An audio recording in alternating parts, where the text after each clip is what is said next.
오늘 함께 은혜 받으실 말씀은 야고보서 5장 7절에서 9절 말씀입니다. 야고보서 5장 7절에서 9절 말씀, 우리 한번 같이 한 목소리로 함께 합독하도록 하겠습니다. 시작.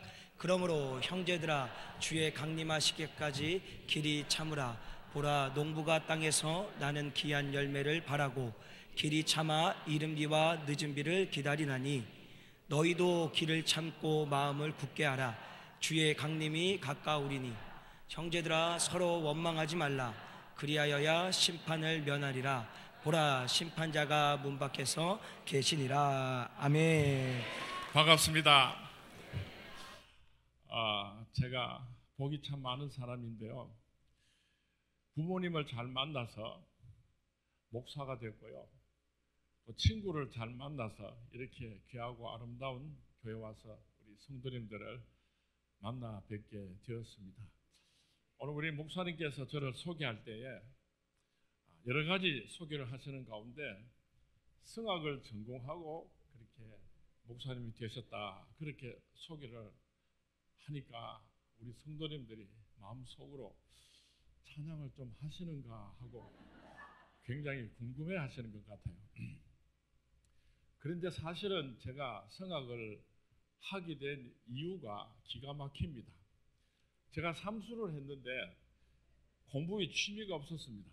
그래서 제 막내 동생이 대학교 진학을 하는데 제가 사수는 할 수가 없고, 그래서 삼수를 하고 나서 대학을 진학을 하려고 하니까 요즘은 음악과에 진학하는 것이 참 어렵지만은, 제가 73년도에 고등학교를 졸업했으니까 그 당시에는 공부 좀 못하는 사람들도 그렇게 음악과에 많이 들어갔습니다. 피아노나 바이올린이나 이런 악기를 전공하려면 그래도 오랫동안 레슨을 받아야 전공을 할 수 있지만, 성악은 합격 이랬습니다. 그래서 제가 팔자에도 없지만은 성악을 전공하고 신학을 했는데요, 지금 가만히 생각을 해보면 그것이 얼마나 크신 하나님의 축복이요 은혜인지를 제가 알 수 있어요. 우리 한국 사람들은 싸움할 때 누가 이깁니까? 목소리 큰 놈이 이기잖아요. 그러니까 제가 목회를 하다가 당회를 하든지 재직회를 하든지 제 목소리를 이길 사람이 없습니다. 또 제가 설교를 하다가 우리 성도님들이 은혜 받지 못하고 좋으시든지 그러면은 막 원고 덮어버리고 찬송가 한 곡 부르고 그렇게 축도하고 마치면은 교인들 목사님 찬양에 은혜 받았다고 그렇게. 오늘 처음 만나 뵈면서 혹시 우리 성도님들이 대구에서 온 저 사람이 어떤 사람인가 탐색만 하다가 끝이 나버리면 이 첫 시간이 너무 아까울 것 같아서 제가 좀 우스갯소리를 했습니다. 예수로 나의 구주 삼고 288장을 1절과 마지막 절은 제가 독창을 하고요, 2절은 우리 모든 중문의 성도님들이 합창으로 하나님께 영광을 올려드린 후에 계속해서 말씀을 전가하도록 하겠습니다. 피아노 반주 좀 오르간.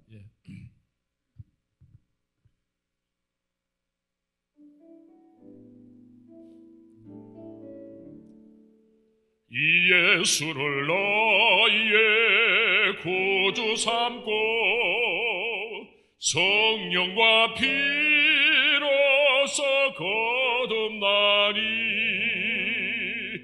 이 세상에서 내 영혼이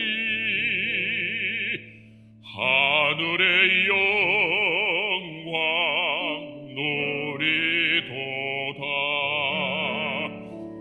이것이 나의 간정이요, 이것이 나의 찬송일세. 나 사는 동안 끊임없이 구주를 찬송하리로다.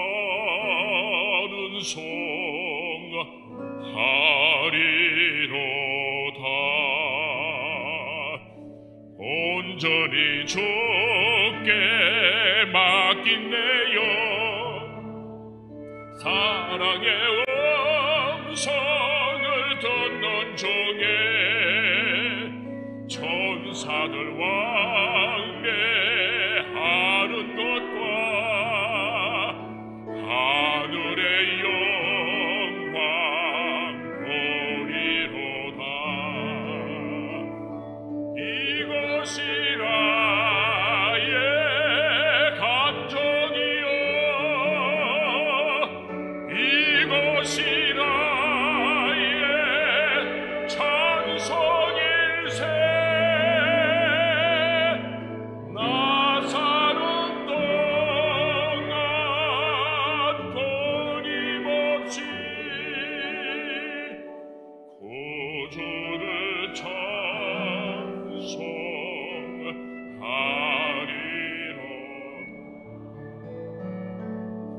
주 안에 기쁨 누림으로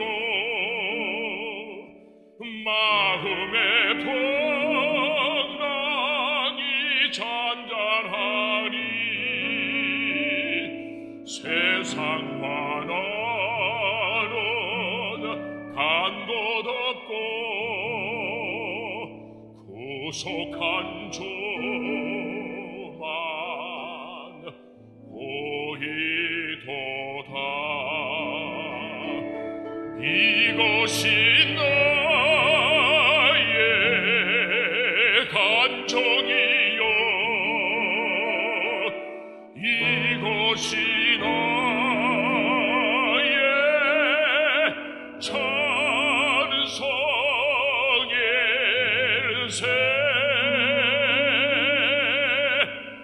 나 사는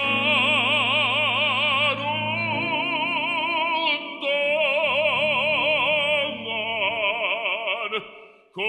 끊임없이 구주를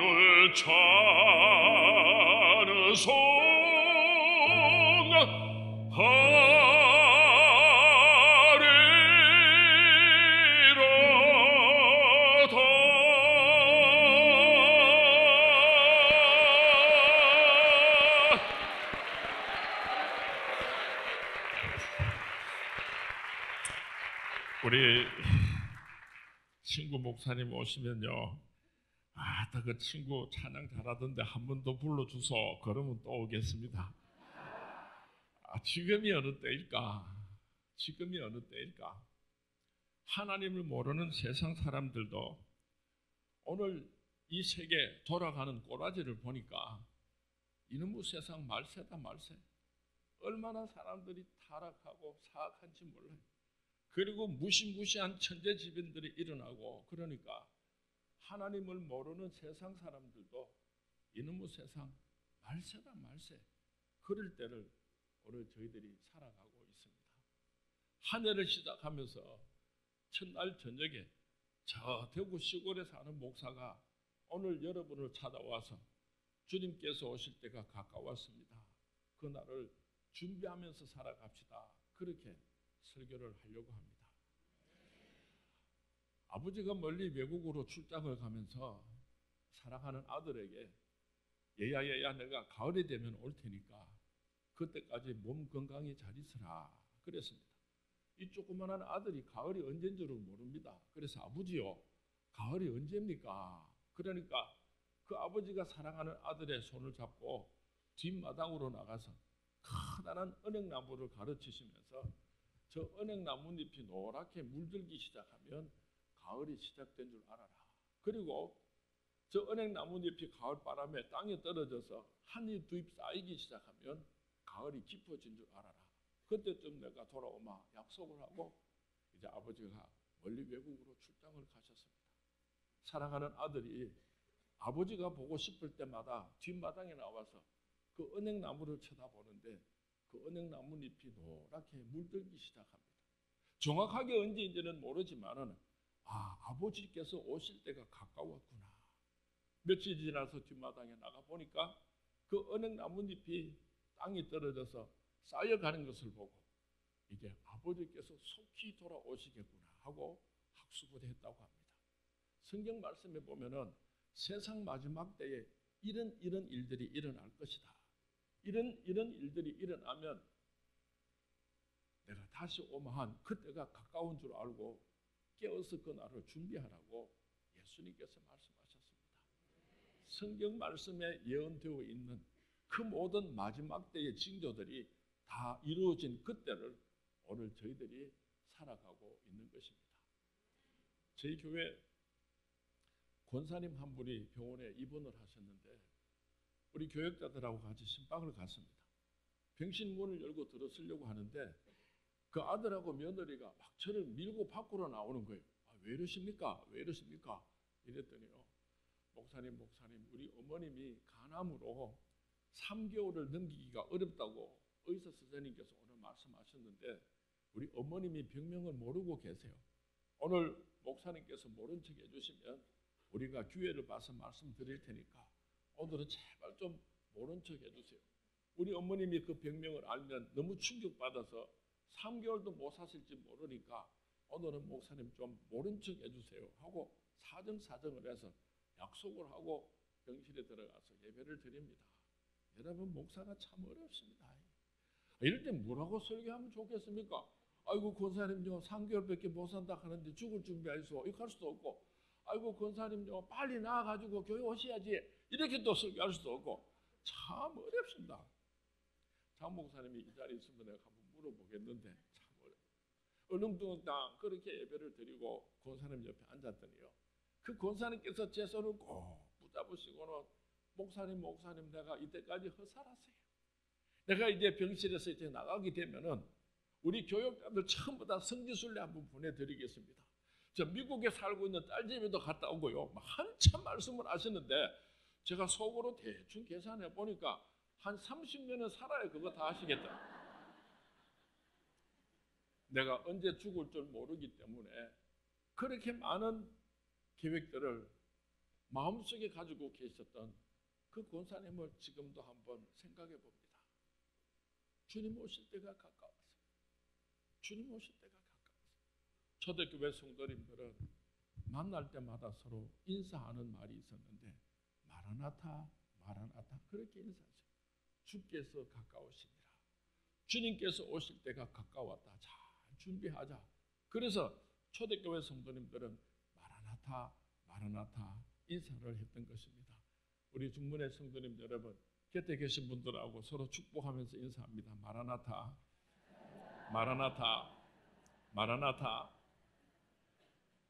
왜 초대교회 성도님들이 만날 때마다 서로 마라나타 그렇게 위로하고 격려했는가 하면은 매우 깊은 영적인 의미가 있습니다. 첫 번째로는요. 초대교회 성도님들에게도 서로 다툼이 있었습니다. 교회를 열심히 하려고 하다가 마음을 상하는 일이 있었습니다. 그래서 그렇게 마음을 다칠 때마다 예수님께서 오실 때가 가까웠는데 우리 서로 사랑하자. 서로 용서하고 서로 화해하기 위하여서 그렇게 마라나타 서로 축복하면서 용서를 했던 것입니다. 주님 오실 때가 가까웠는데 예수님께서 말씀하셨잖아요. 내가 너희를 사랑한 것 같이 너희도 서로 사랑하라. 오늘 성경 말씀에 심판자가 문 밖에 서서 기다리시느니라. 서로 원망하지 마라. 서로 원망하다가 주님 오시면은 우리가 심판받는다고 성경 말씀에 기록을 해놓고 있습니다. 서로 사랑하면서 살기도 아까운 세월을 그렇게 미워하고 원망하면서 살아서 안 된다고 말씀하는 것입니다. 오늘까지 살아오다가 여러분에게 정말 지울 수 없는 잠을 자다가도 그 사람을 생각하면 분해서 견딜 수가 없고 치가 떨리고 내가 죽기 전에는 내가 반드시 그 사람에게 복수를 해야지 그렇게 지독한 마음을 가슴에 품고 살아온 어떤 사람이 있습니까? 그 사람을 용서할 수 있기를 바랍니다. 이 세상에서 가장 수고하고 무거운 짐을 지고 고통스럽게 살아가는 사람이 있다고 한다면 누군가를 미워하고 원망하는 마음을 가슴에 품고 살아가는 사람입니다. 제가 하루는 고민을 했어요. 내가 어떤 사람을 막 미워합니다. 죽어라 죽어라 죽어라 하고 막 저주를 하니까 그 사람이 병이 들고 그 사람이 불행해지고 그럴 것 같으면요, 저도 한번 해보고 싶은 사람이 없지는 않아요. 이렇게 그 사람이 불행해지면. 그런데 그 사람은 잠도 잘 자고 그 사람은 아무렇지도 않은데 내가 괴로워요. 내가 하나님 앞에 나와서 은혜 받을 수가 없고 내가 잠을 자지 못하고 내가 불행해지고 내 마음에 병이 들고. 그래서 예수님께서 원수 갚는 것은 내게 맡기고 용서해주라. 용서해주라.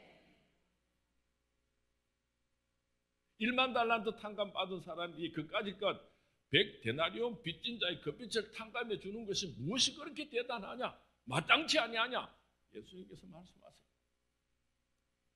우리나라가 IMF 때에 참 어려웠습니다. 그래서 자발적으로 우리 국민들이 금을 모으기 시작했습니다. 그래서 온 세상 사람들이 깜짝 놀랐어요. 야, 한국 사람들 대단하다. 나라가 어려우니까 나라를 위기에서 구원하기 위해서 자발적으로 금을 모으는구나. 그때 금덩어리가 227톤이 모였습니다. 뭐 놀라지도 않으시네. 227톤 금덩어리가 대구에서 왔다고 무시합니까? 그런데 1만 달란트를 탕감받았다고 그랬잖아요. 그 1만 달란트를 하나님께서 우리를 용서해 주신 그 크신 사랑을 어떻게 금덩어리로 환산할 수 있겠습니까만은 억지로라도 환산을 하면요, 그것이 340톤입니다. 오늘 저와 여러분 한 사람 한 사람이 하나님에게 탕감받고 용서받은 것이 금덩어리로 340톤입니다. 그 큰 사랑을 용서를 받았으니 100데나리온 그것 탕감해 주는 것이 마땅치 아니하냐. 예수님 말씀하셨어요. 내가 너희를 사랑한 것 같이. 예수님께서 우리를 어떻게 사랑하셨습니까? 생명을 주셨지 않습니까?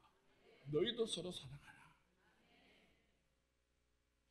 여러분 집에 조그마한 손자 손녀 아이들이 자기들끼리 서로 다툼이 일어났어요. 막 싸우는데 할아버지 할머니가 옆에서 보시다가, 야들아 너희들이 한 형제인데 싸우면 왜 안 오? 싸우지 말해. 싸우지 말해. 그렇게 말씀하시니까 죽일 듯이 싸우다가, 알았습니다 할아버지 이렇게 하고 주거방으로 들어가면요, 상당히 수준 높은 양반 집안인 줄로 믿습니다. 그런데요, 할아버지 할머니가 야들아 싸우지 마라. 너그 형제끼리 싸우면 되나? 이렇게 말씀하시니까 할아버지요, 모르면 좀 가만히 있어. 어느 놈 속 뒤집어지는 거 몰라요? 이렇게 하면 이 쌍놈의 새끼죠 이거는요. 날 위하여 십자가에 못 박혀 죽으신 예수님께서 내가 너희를 사랑한 것 같이 너희들 서로 사랑하라. 그렇게 말씀하시니까 한 교회 안에서 무슨 이유인지는 모르지만은 그렇게 마음을 상하고 미워하고 다투다가도 그 돌을 내려놓고 예수님하고 순종해야 그게 예수쟁이고 그리스도인이지. 예수님 모르면 좀 가만히 있어. 어느 놈 속 뒤집어지는 거 몰랍니까? 하고 계속해서 싸우면 쌍놈의 새끼요. 집에서요, 여러분 부부간에도 싸움 안 했으면 좋겠어요. 오늘 같이 저녁 식사를 하면서 사모님께서 아들 자랑 딸 자랑 참 많이 하셨는데요, 저도 딸이 2개씩이나 했어요. 근데 두 번째 딸이 제가 미국에서 목회를 하다가 7살 때 부모를 따라서 한국으로 나왔습니다. 그래서 7살 때 한국에 나와가지고 미국에서 1학년을 마치고 여기 와서 다시 1학년에 들어가서 자기가 참 힘들고 어렵게 한국 생활을 적응을 했습니다. 중학교 2학년 때요, 한 분은 교회 제 사무실로 찾아왔어요. 둘째 딸 이름이 에실입니다. 아빠 오늘은 내가 아빠한테 하고 싶은 말이 있어서 왔으니까 오늘은 아빠가 들어줬으면 좋겠어. 그래 들어줄 테니까 하고 싶은 말 있으면 다 해라. 그래서 이 둘째 딸 에실이가 자기가 목사 딸로 태어나서 또 미국에서 생활하다가 한국 나와서 오늘까지 살아오면서 힘들고 어려웠던 이야기들을 쭉 하기 시작을 했어요. 제가 중간에 에실아 그거는 네가 오해야 하고 제가 변명을 하려고 그러면요, 아빠 오늘은 내가 말하는 날이야. 아빠는 들어만 주면 좋겠어. 이래요. 그래서 3시간을요 자기가 하고 싶은 이야기를 다 했어요. 그리고 마지막에 이 말을 했어요. 아빠 내가 그렇게 힘들고 어려웠던 것은 그 모든 것 중에서도 가장 힘들고 어려웠던 것은 엄마하고 아빠하고 싸울 때였어. 그때는 내가 죽고 싶었어. 그래서 제가 우리 애실이 앞에서 아빠가 잘못했어. 제가 진심으로 사과를 했어요.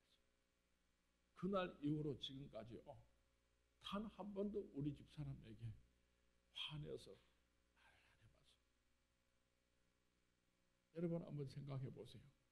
여러분 가정에서 1살짜리, 2살짜리 갓난 아기를 가슴에 안고 부부간에 막 싸움을 합니다. 2년 전년 죽이려고 하고 막 싸우면요, 그 1살, 2살짜리 갓난 아기가요, 심장이 벌렁벌렁 터질 듯이 벌렁 불안해. 그거 어떻게 책임지겠어요? 초등학생, 중학생, 고등학생, 또 청년 대학생, 여러분 가정의 자녀들 앞에서 부모들이 고함을 지르고 삿대질하면서 죽이니 살리니 그렇게 싸움을 하면요, 그 자식들이 그 마음에 피멍이 드는 거예요. 피멍. 새해부터는요, 싸우지 마세요. 부부 싸움도요, 수준 높게 하시기 바랍니다. 그게 뭐예요? 오늘까지 살아오면서 여러분 마음속에 잠을 자다가도 그 사람을 생각하면 분해서 견딜 수 없는 그 사람이 있습니까?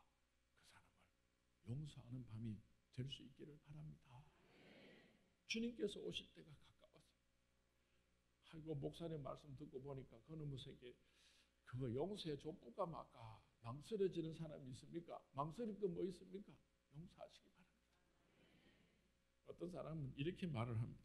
목사님 말씀 듣고 보니까 용서하고 싶은 마음은 있는데 지가 찾아와가지고 내가 잘못했다 용서해도 한마디만 사과하면은 내가 그 손해받는 거, 그 자존심 상했는 거, 그 억울한 거 다 잊어버리고 용서해줄 마음이 있습니다.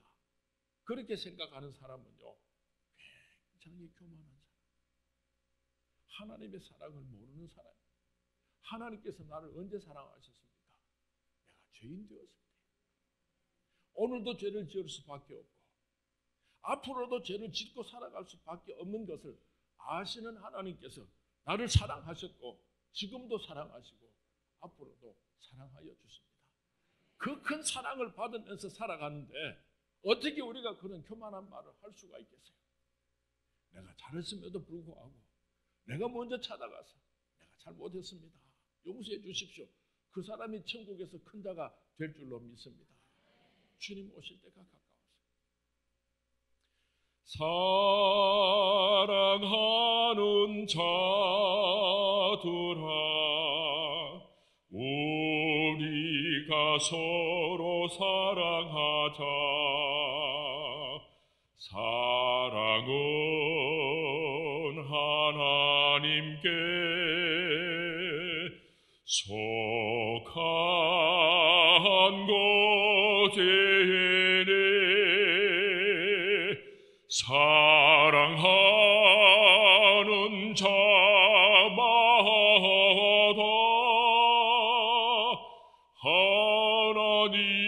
하나님께로 나도다. 이상하네요. 우리 교회에서는 제가 이렇게 찬양을 시작하면 다 같이 부르는데 대전에 오니까 아무도 안 하네요. 우리 반주 부탁합니다. 여러분 마음속에 용서하지 못했던 사람을 생각하면서 하나님 용서하고 살겠습니다. 사랑하면서 살겠습니다. 그렇게 약속을 하면서 우리 한번 같이 찬양하도록 하겠습니다.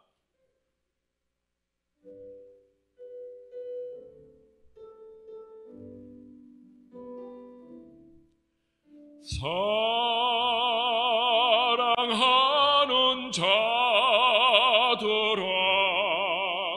우리가 서로 사랑하자. 사랑은 하나님께 속한 것이니 사랑하는 자마다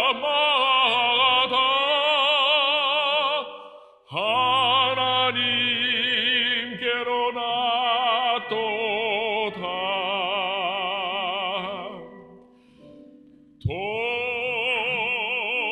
독생자를 세상에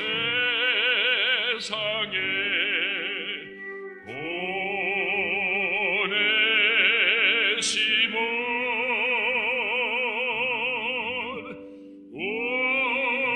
우리를 살리게 하시려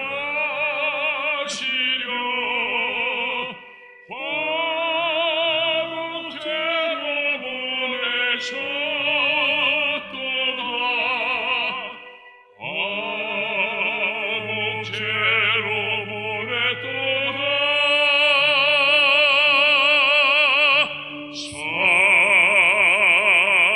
사랑하는 자들아, 서로 사랑하자. 사랑은 하나님께 속한 것이니 서로 사랑하면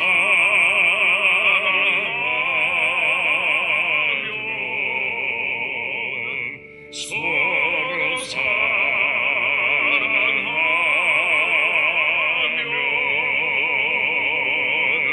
주께서 우리 안에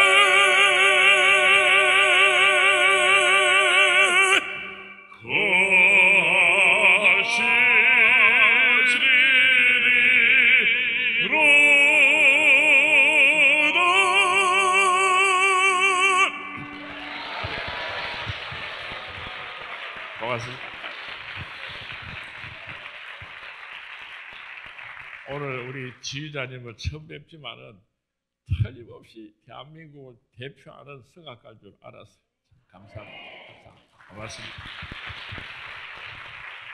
왜 초대교회 성도님들이 만날 때마다 서로 마라나타 그렇게 위로하고 격려했는가 하면은요, 초대교회 성도님들이 신앙의 절개를 지키는 것은 순교자의 각오를 하지 않고서는 신앙의 절개를 지킬 수가 없었습니다.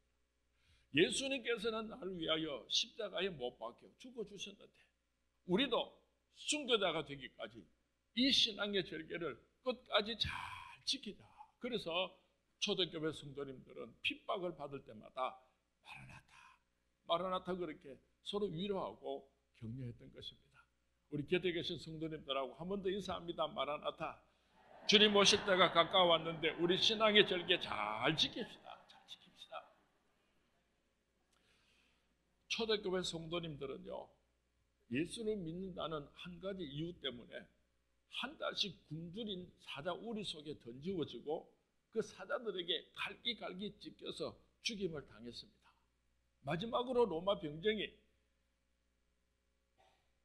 창을 목구대다가 들이대고 지금이라도 네가 예수를 모른다고 부인하면 집으로 돌려보내줄 테니까 살아서 집으로 돌아갈래? 예수를 시인하고 저 사자 굴 속에 들어가서 사자의 밥이 되어서 죽을래? 하고 마지막 그렇게 기회를 줄 때에 초대교회 성도님들은 예수님은 나의 구세주이십니다. 그렇게 신앙 고백하고 장렬하게 순교자의 길을 걸어갔던 것입니다. 오늘 만약에 사탄 마귀가 우리 중문교회를 찾아와가지고 한 사람씩 예배당 밖으로 그렇게 내보내면서 네가 예수를 모른다고 하면 살려서 집으로 돌려보내주고 예수님은 나의 구세주이십니다. 그렇게 고백하면 죽이겠다. 그렇게 말하면 여러분들은 어떻게 하겠습니까? 한번 물어보겠습니다. 예수님은 나의 구세주이십니다. 그렇게 신앙 고백하고 순교하고 천국 가기를 원하시는 분들만 아멘 하시기 바랍니다. 아멘, 아멘. 우리 친구 참 목회 잘했다. 참 잘했다. 하고 나면 오늘 친구 따라가 막 가자 해서 어쩔 수 없이 그냥 한번 따라왔는데 나는 예수 누군지 모릅니다. 이렇게 하고 그렇게 집에 가고 싶은 사람 한번 손 들어 보십시오. 그런데 이 세상의 사탄 마귀들이요, 예수 믿는 사람들을 핍박하면 순교하고 천국 가니까 어떻게 하면 예수쟁이들을 실족해가지고 지옥으로 데리고 갈 수 있겠는가? 이 주제를 가지고 세계에 있는 모든 사탄마귀 대표들이 모여가지고 3박 4일로 세미나를 했답니다. 어떻게 하면 예수쟁이를 지옥 가게 하겠느냐? 이 주제를 가지고. 그랬더니 3박 4일 동안 열렬한 토론을 하고 나서 마지막에 채택된 결론이 무엇인가 하면은, 예수 믿는 사람은 말라고 그렇게 예수 열심히 믿으려고 하노? 한 번 가고 한 번 쉬고 한 번 건너가면 되지. 뭐 하려고 그렇게 열심히 예수 믿으려고 하노? 노세 젊은 노세, 이 세상이 이렇게 살기 좋은데 얼렁뚱땅 적당하게 그렇게 예수 믿으면 되지. 뭐 하려고 새벽기도 가고, 뭐 하려고 주일 예배 가고, 뭐 하려고 수요 예배 가고, 뭐 하려고 금요기도 가고, 뭐 하려고 철학기도 가고. 야, 차라 대충 얼렁뚱땅 대충 그래 예수 믿으면 된다. 이렇게 하면 예수쟁이들이 다 자빠져가지고 결국은 지옥 간다. 그렇게 결정을 했답니다. 그거 텔레비 봤어요? 뉴스 나온 거 봤어요? 저희 교회 권사님들을 한 200여 명 데리고 야외 예배를 갔습니다. 가을에 단풍 구경을 하고 그렇게 산 위에 올라가가지고 그렇게 찬송도 부르고 음식도 나누어서 맛있게 먹고 또 즐겁게 게임도 하고 그렇게 좋은 시간을 보내고 이제 교회로 돌아오려고 하산을 합니다. 그 넓은 주차장으로 내려오는데요, 세상에 몰래 관광을 온 사람들이요, 아줌마 아저씨들이 절대로 부부는 아니에요. 술이 막 떡이 돼가지고 막 음악을 크게 틀어놓고 붕짝붕짝 난리가 났어요. 난리가. 그러니까 우리 교회 권사님들이요 죽이 둘러서가지고는요 어깨 춤을 추고 신이 난 거예요. 권사님들 마음이가 권사님 예.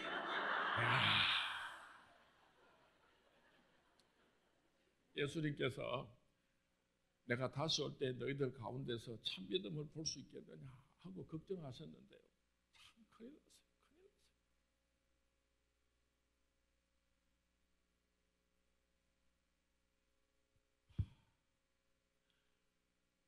뜨거운 냄비 속에다가 개구리 한 마리를 집어넣으면 후닥닥 튀어나오지만 차가운 냄비 속에다가 개구리 한 마리를 집어넣고 슬슬 밑불을 데피면 차가운 물이 미지근해지고 미지근한 물이 따뜻해지고 따뜻한 물이 뜨거워지고 펄펄 끓어도 그 개구리는 냄비 속에서 콧노래를 부르면서 흥얼흥얼 그렇게 죽어간다는 겁니다. 오늘 사탄 마귀가 이 세상에 군보를 슬슬 떼는데 한국 교회가요 얼렁뚱땅 흥청망청 얼렁뚱 이렇게 지금 다 사탄 마귀에게 속아서 지금 다 기가 막혀요. 예수님께서 말씀하셨어요. 주여 주여 하는 자마다 다 천국에 들어갈 것이 아니요 내 아버지 뜻대로 행하는 자라야 천국에 들어간다고 예수님께서 말씀하셨어요. 하나님 아버지 뜻이 무엇입니까? 하나님 아버지 뜻은요, 온 인간이 타락했을 때에 저주를 받았어요. 독생자 예수님을 아낌없이 이 땅에 보내시고 그 예수 그리스도를 통해서만 우리가 모든 죄를 용서받고 천국으로 들어가는 이것이 하나님 아버지의 뜻인 줄로 믿습니다. 그런데 오늘날요 목사들이요 설교를 하는데요 꼭 예수 믿으면 되나 뭐 마음이슬 믿든지 석가를 믿든지 뭐 어떤 종교를 가지든지 열심히 신앙생활하고 바르게 살라고 하면 결국은 천국 가든지 천당을 가든지 좋은 데 가고 거기서 다 만날 건데 꼭 예수만 믿어야 천국 간다고 할 건 뭐 있노? 그냥 어떤 종교든지 다 열심히 잘 믿으면 된다. 이 종교다운주의가요 오늘 한국 교회 안에 팽팽하게 들어와요. 제가 여기 와서 이 말 하다가 문제가 생기지 않을는지 모르겠는데요, 저는 대한예수교 장로회 합동에 속한 목사입니다. 우리 합동 쪽에 속한 목사님들은 예수님 이외에는 어떤 방법으로도 구원을 얻을 수 없다고 신앙 고백하고 그렇게 목회하는 사람이 99%입니다. 그런데요 우리 장로교 안에 통합하고 또 다른 한 축이 있어요. 그 한 축은 우리 대한민국에서 가장 큰 교단 가운데 하나 있지만은 앙케이트 조사를 하니까 51%는 어떤 종교를 믿어도 구원을 얻을 수 있다. 목사들이 그렇게 대답을 하고 49%는 예수님을 통해서만 구원을 얻을 수 있다. 그렇게 대답을 했어요. 그러면요 대한예수교 장로교에 속한 그런 교회 열심히 충성 봉사를 하고 장로님 직분도 가지고 권사님 직분도 가지고 11조도 하고 그렇게 충성 봉사를 했는데 그런 사람들 가운데 천국에 들어가지 못하는 사람들이 얼마나 많은지 몰라요. 주여 주여 하는 자마다 다 천국에 들어갈 것이 아니에요. 내가 그때 주의 이름으로 귀신을 쫓아내고 많은 권능을 행하고 어쩌고 저쩌고 불법을 행하는 자들아 내게서 떠나가라. 내가 너희를 도무지 알지 못한다고 예수님께서 말씀하셨어요. 주님 오실 때가 가까웠는데 우리들의 신앙의 절개를 지키는 것이 얼마나 소중한지 몰라요. 어쩌면은 올해에 종교차별법을 법적으로 통과시킬는지도 모릅니다. 그러면 우리는 예수 믿으세요. 그렇게 전도할 수도 없고 목사가 강단에서 예수 믿지 않으면 지옥 갑니다. 그렇게 설교를 하면은요. 법적으로 벌금을 내고 재판을 받아야 돼요. 소수자들, 성소수자들 차별금지법이 또 그것이 통과가 되고 나면요. 이제는 동성애자들을 하나님 창조 질서에 위배된다고 그렇게 설교를 하든지 비난을 하면요. 또 그 사람도 또 서고남을 쳐야 돼요. 이상한 세상에 살고 있어요. 이상한 세상. 참 여러분들은 복이 많습니다. 아니 대한민국에 이렇게 교회가 많은데 하필이면 여러분들이 이렇게 그 유명한 목사님 교회 와서 목회를 하니까 얼마나 복이 많고 제가 우리 장경동 목사님하고 자주 이렇게 교제를 하는 사람 중에 한 사람인데 얼마나 신앙이 보수적이고 철저한지. 저는 우리 교회 출신 우리 교회 속한 그 자녀들이 서울이나 딴 데 가가지고 신앙생활을 하면은 부모님들에게 어느 교회 출석을 하는지 그 교회 목사님이 어떤 신앙을 가지고 있는지 꼭 확인하라고 그렇게 간곡히 부탁하는 사람. 주님 오실 때가 가까웠는데 우리 신앙의 절개, 보수적인 철저한 원칙적인 신앙의 절개를 잘 지키다가 주님 오시는 날 구원받을 수 있게 되기를 주님의 이름으로 축원을 드립니다. 올 한 해 동안에 우리 교회가 세상으로부터 얼마나 무시무시한 도전을 받게 될는지 모릅니다. 순교자의 각오로 예수님 이외에는 구원이 없습니다. 동성애자들을 합법적으로 인정할 수가 없습니다. 확실한 신앙을 가지고 신앙의 절개를 지키면서 다시 오실 주님을 기다리는 우리 중문의 모든 성도님 될 수 있기를 주님의 이름으로 축원을 드립니다. 왜 초대교회 성도님들이 만날 때마다 서로 마라나타 마라나타 위로하고 격려하고 축복했는가 하면은 살인자요, 핍박자요, 회방자와 같은 나 같은 것을 충성되게 여기시고 맡겨두신 사명들이 있는데 그 사명 잘 감당하다가 주님 오셔서 나하고 세마자 그렇게 말씀하실 때 부끄럽지 않은 내 인생의 보고서를 내어놓기 위하여서 우리 죽도록 충성하자. 주신 사명 잘 감당하자. 그래서 초대교회 성도님들은 만날 때마다 마라나타 마라나타 위로하고 격려했던 것입니다. 우리 곁에 계신 성도님하고 다시 한 번 더 인사합니다. 주신 사명 잘 감당합시다. 주님 오실 때 가까웠는데 부끄럽지 않게 구원을 얻읍시다. 마라나타 마라나타. 하나님께서 우리 교회에 주신 사명들이 있는데요. 크게 두 가지 사명이 있습니다. 하나는 교회 내적인 사명이 있고 또 다른 하나는 교회 외적인 사명이 있습니다. 교회 내적인 사명이라고 하는 것은 하나님께서 불러 모은 하나님의 거룩한 백성들을 잘 훈련시켜서 장차 영원한 하나님의 나라의 천국 백성으로 길러내는 것이 교회들이 가지고 있는 교회 내적인 사명입니다. 그리고 두 번째로 교회 외적인 사명이 있는데 그것이 무엇인가 하면은 아직도 하나님을 알지 못하고 지옥불로 가는 영혼들을 불러서 천국으로 옮겨오는 선교하고 전도하는 사명이 있습니다. 이 두 가지 사명이 균형을 이룰 때 그 사람이 성숙한 그리스도인이 되는 것입니다. 어떤 교회는요 자기들끼리 모여서 예배는 잘 드리고 사랑이 넘치는데 전도하지 않고 선교하지 않으면은요, 그 교회는 병든 교회입니다. 온전한 교회가 아니에요. 또 어떤 교회는요, 열심히 전도하고 열심히 선교는 잘하는데 교회 안에는 엉망진창인 교회도 있어요. 그리스도인도 마찬가지입니다. 신앙생활은 잘하는데 전도하지 않고 선교하지 않는 그런 사람은요, 하나님께서 보실 때 뒤집지 않은 젖병과 같아요. 한쪽은 너무 새까맣게 타서 먹을 수가 없고 한쪽은 서리고서 먹을 수 없는 그런 뒤집지 않은 젖병과 같은 그런 교회, 그런 그리스도인들이 얼마나 많은지 몰라요. 하나님께서 우리에게 맡겨주신 그 거룩한 사명을 잘 감당할 수 있게 되기를 주님의 이름으로 축원을 드립니다. 제가 한 가지 물어보겠습니다. 권사님, 예수님께서 지금 제림에 오시면은요, 나는 천국 가겠습니까? 지옥 가겠습니까? 아멘, 천국 가시죠.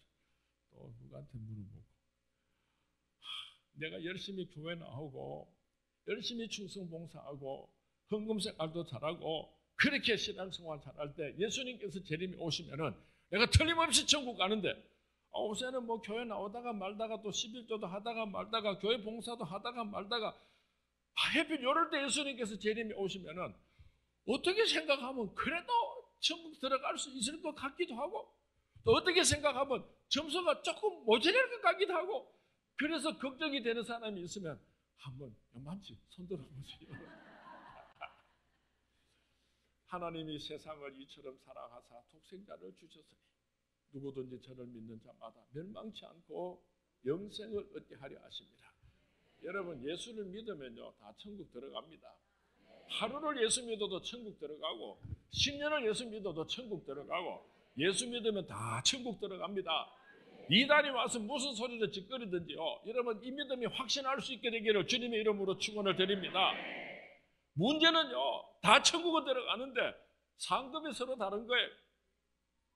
어떤 사람은 영광스러운 구원을 얻는 사람도 있지만은요, 어떤 사람은 부끄럽고 수치스러운 구원을 얻는 사람도 있다고 고린도전서 3장 12절에서 15절 말씀에 기록하고 있어요. 누구든지 다 집을 짓는데 불로서 공력을 시험하게 되면은 금이나 은이나 보석으로 집을 지은 사람은 불에 타지 않으니까 영광스러운 구원을 얻지만은, 나무나 지프로 집을 지은 사람은 불로서 공력을 시험하면 다 타버리니까 구원은 얻지만은 부끄러운 구원을 얻는 사람도 있다고 성경 말씀이 기록해요. 제가 이 말씀을 가지고 주일학교 학생들에게 설교를 하면서 이런 재미있는 이야기를 한번 만들어 봤어요. 여러분, 몰래카메라 있죠? 몰래카메라. 아주 유명한 사람들이 몰래카메라를 찍어가지고 많은 시청자 앞에서 보여주면은 막 자랑스러울 수도 있지만 부끄러울 수도 있잖아요. 우리가 이 세상에 태어나서 죽어서 천국 가는 날까지 일평생의 몰래카메라가 천국 가면 있다는 것을 믿고 사시기 바랍니다. 구멍 뚫린 주둥이라고 함부로 나불나불하고 그걸로 끝나는 게 아니고요, 다 재생해서 보여주는 날이 있습니다. 우리가 죽어서 천국에 들어가게 되면은 천군 천사들이 구름대처럼 하나님께서 한가운데 줄에 서게 계시면, 신부 되신 예수님께서 그 밑에 서 계시면 천사당이 큰 소리로 신부 이상리 입장 빵빠랑 빰빰빰빰빰빰 빵빠리를 불면요, 일평생에 몰래카메라가 돌아가기 시작하는 거예요. 목사들로 태어나가지고 사고뭉치로 막 그렇게 막 그런 때 회개하고 나서 신학하고 목사가 돼가지고 또 대전에 와가 또 여러분들 얼굴도 그때 슥슥슥 지나갈지 몰라요. 그래서 이제 천국에 들어온 일평생의 카메라가 지나갈 때에 먼저 간 14만 4천 명의 성도님들하고 천사들이 구름대처럼 일어나서 기립박수를 치면서 와, 오늘 참 좋은 사람 천국 왔다고, 저는 그런 영광스러운 구원에 참여하기를 원합니다. 승리의 면류관을 쓰고 세마포 옷 입고 기름등불 준비하고 신랑 되신 예수님 곁으로 딴딴딴딴 그렇게 구원에 참여하시는 우리 중원의 모든 성도님들이 되시기를 주님의 이름으로 축원을 드립니다. 교회 나오다가 말다 11조 하다가 말다 교회 봉사하다가 말다가 그래가 예수는 믿어가지고 천국은 갔는데 일평생 카메라가 돌아가는데 창피해서 얼굴을 들 수가 없어요. 모자는 개털 모자 쓰고 빈 깡통 들고 누더기 걸치고 딴딴딴딴 그렇게 천국문 들어가는 거 한번 생각해 보세요. 얼마나 창피한가. 그런데요, 희한한 사람이 다 있어요. 일평생 예수 믿는 사람들을 핍박하고 예수를 믿으니 내 손가락을 믿으라 하고 그렇게 핍박하고 악질같이 살았던 사람이 죽기 전에 병원에서요, 야들아 목사님 좀 불러도 목사님 쫓아와서 아이고 목사님이 내가 개같이 살았는데 내가 지금이라도 예수 믿으면 천국 갈 수 있겠습니까? 예, 예수 믿으면 천국 갈 수 있습니다. 나 예수님 믿고 천국 가고 싶어요. 성부와 성자와 성령 이름으로 세례를 주노라. 아멘. 꼬꼬닥 쭉. 이 사람이 천당 가겠습니까? 지옥 가겠습니까? 천당 가지요. 천당 가죠.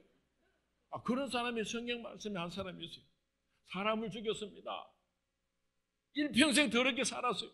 십자가에 못 박혀서 예수님께서 돌아가실 때 그 한편에 있던 살인자 강도가 일평생을 그렇게 더럽게 살았지만 죽기 직전에 저 나라에 이를 때에 나를 기억해 주이소.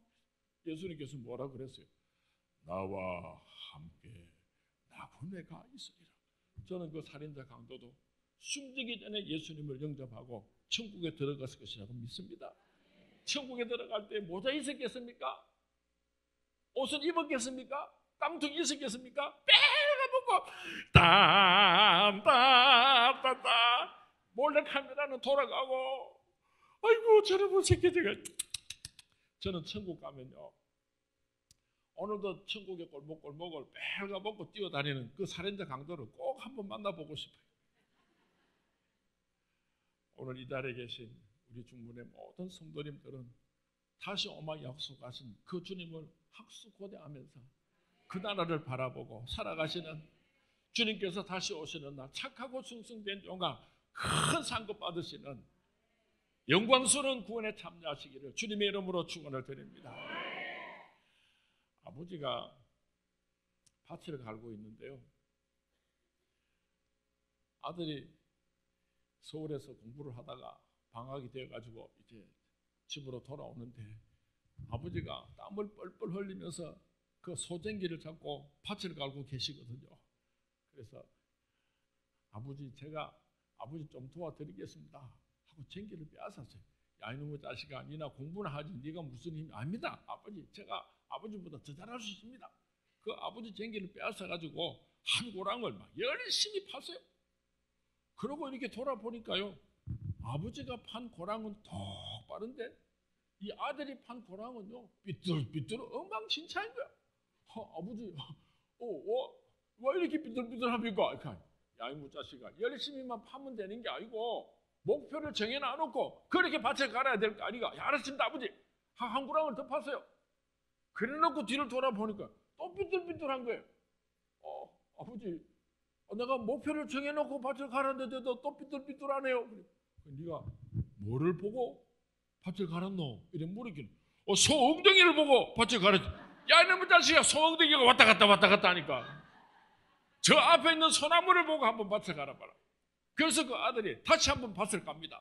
열심히 밭을 갈고 그리고 돌아보니까 아버지처럼 똑바르게 밭을 갈 수가 있었어요.